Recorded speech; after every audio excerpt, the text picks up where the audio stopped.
Hi everyone, this is Ashley with Marsh Flower Studio.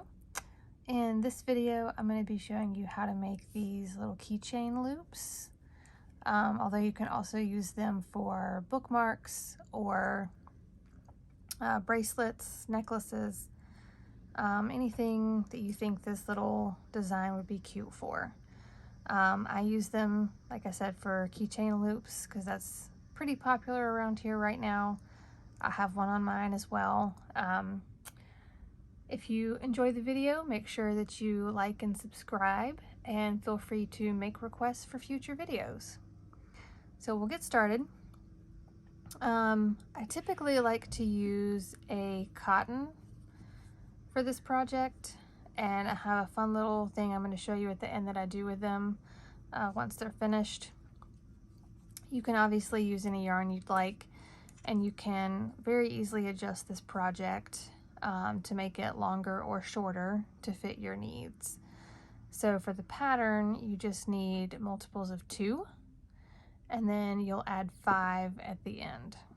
That's how we kind of create our first daisy for this pattern. So the first step is to create your chain. So I've already made my chain here. I've done 41. That gives me a nice long piece to be able to fold in half to use as my keychain loop here. Once you have your chain finished,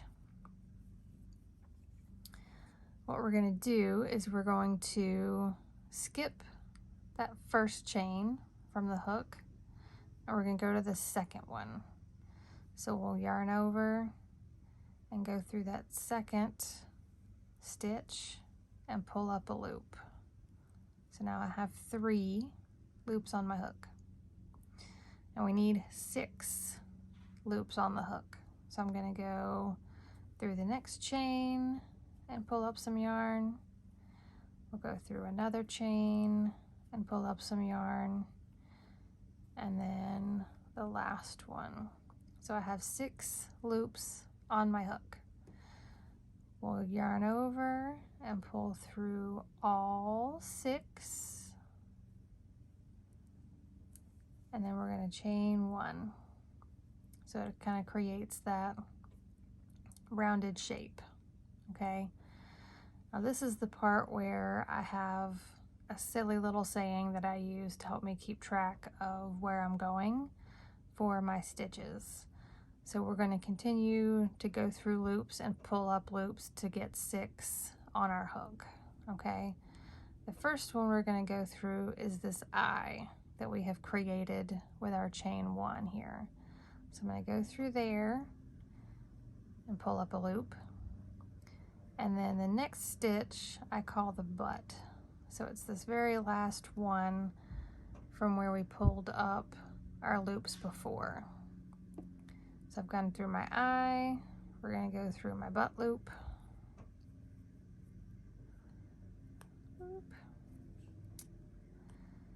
You got to watch your tension on your loops, because you just saw there, if they're too tight, it's going to be really hard to work through them.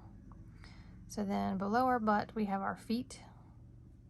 So we're going to go to this open chain right here. We've already worked a loop through it, but we're going to go back in there again and pull up a loop. So now we have 4 loops that are on our hook. And then we'll move 2 paces ahead. So we'll go through the next chain and pull up a loop, and then another chain and pull up a loop. So we're back to 6. We're going to yarn over and do a round up through all 6 and a chain 1. Okay, so now same thing, we're going to go through the eye, pull up a loop, we're going to go through the butt and pull up a loop, we're going to go through the foot and pull up a loop, and then we'll move 2 spaces ahead.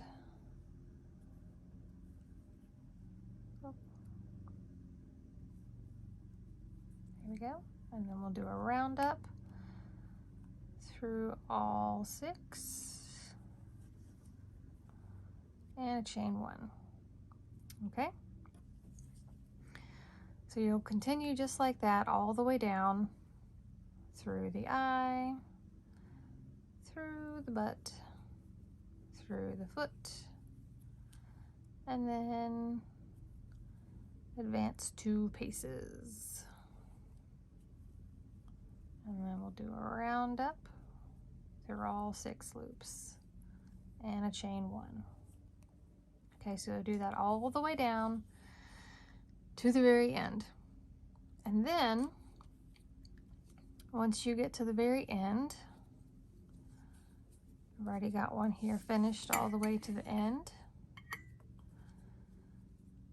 I've done my very last round up and my chain 1. So I'm going to go into this very first chain from where I started and do a slip stitch.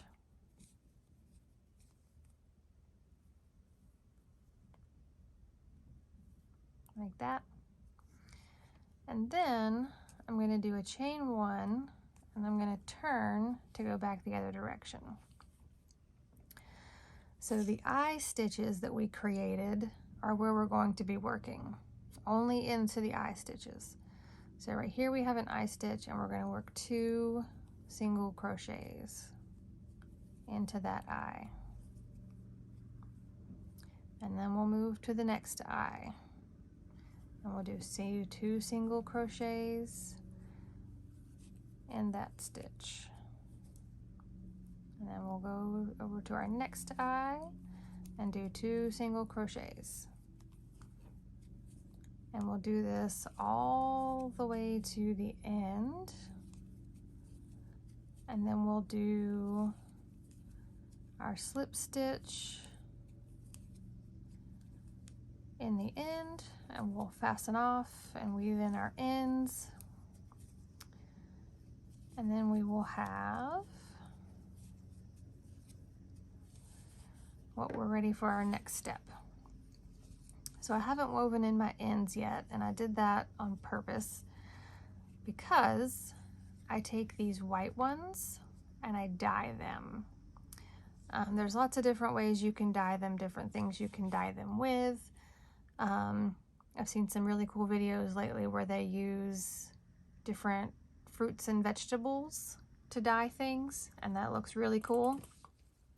I, however, am going to be using concentrated tie-dye. So the tie-dye kits you can get pretty much anywhere.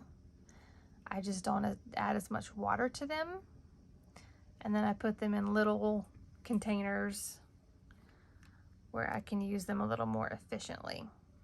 Okay, so I'm going to take my stainless bowl here because the dye won't stick, it won't get discolored, and that works really well for me. And this is a good size bowl for the size things that I'm making. So I'm going to add a little bit of water here.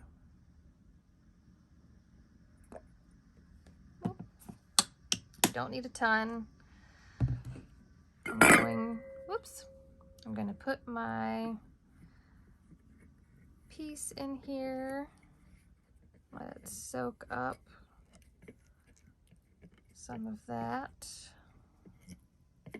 Oh, it soaked up all of it.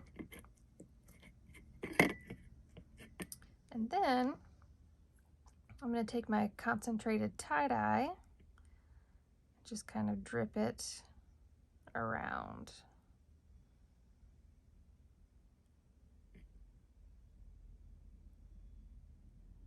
If you're from the South or know anything about college football,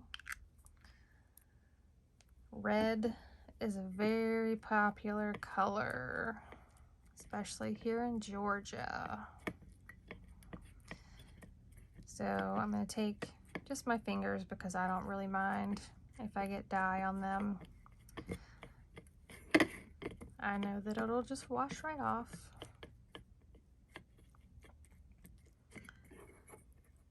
I'm going to add a little bit more water here.